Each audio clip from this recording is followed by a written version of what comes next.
Par Léon Qafzezi, l'ignorance est toujours dépourvue de raison, dit le philosophe Spinoza.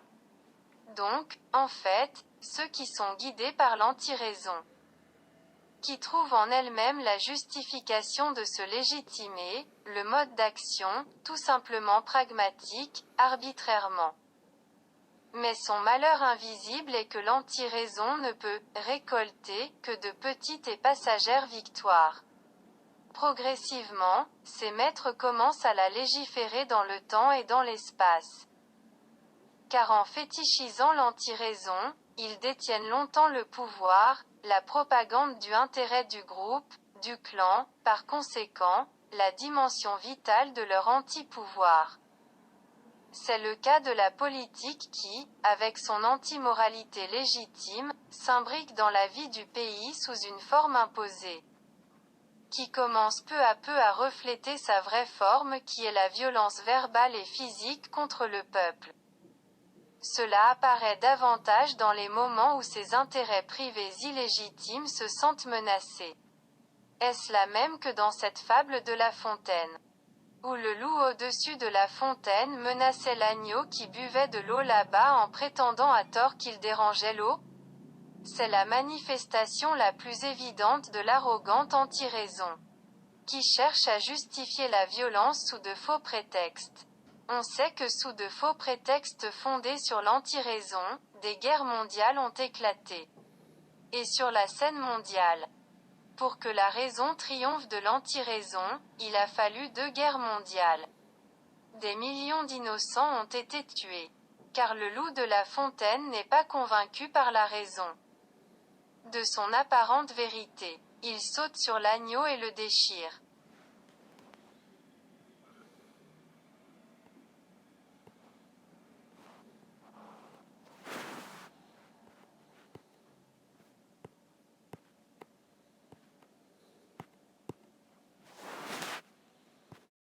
Et de tels loups guidés par l'absence de raison, le monde en a beaucoup vu. Leurs actes sont la victimisation des peuples. Ces sortes de loups sont nés des dictatures. Quelles que soient les étiquettes qu'on leur donne. Même les dictatures les plus dangereuses sont celles qui se déguisent en démocrates, qui dans leur programme ont formellement, complètement démagogiquement, les intérêts du peuple, mais ce n'est qu'une partie de leurs discours électoraux. Car les actions sont en contradiction flagrante avec les intérêts du peuple qu'ils représentent. Les gens qui leur font aveuglément confiance ne gagnent rien d'autre que vivre des drames et des tragédies. Il est non seulement appauvri, mais aussi victime, mais en même temps, avec le peuple. L'économie du pays tombe en ruine. C'est le reflet le plus clair d'une dictature déguisée en démocratie. Dans son répertoire médiatique, des expressions telles que « la dimension humaine », les droits de l'homme, la liberté d'expression, la liberté des médias, le caractère sacré du vote, le caractère sacré de la propriété, ne sont que de la propagande. Peignez ce malheur aux gens qui y croient et les prenez pour des vérités.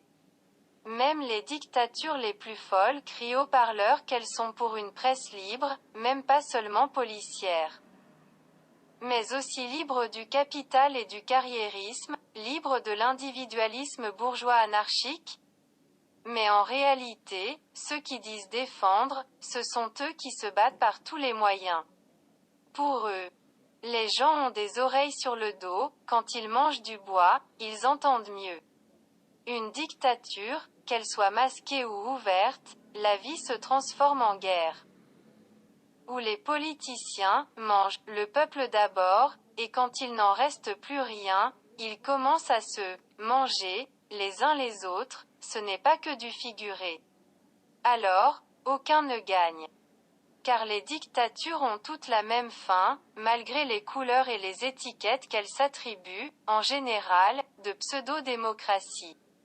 Anaxagore, écrit Hegel, a été le premier à dire que Nuci, c'est-à-dire la raison, gouverne le monde, mais ce n'est que maintenant que l'homme a accepté pour la première fois que l'idée doit diriger l'activité spirituelle. C'était une grande aube. tous les êtres qui raisonnent, accueillent avec joie le début d'une nouvelle ère.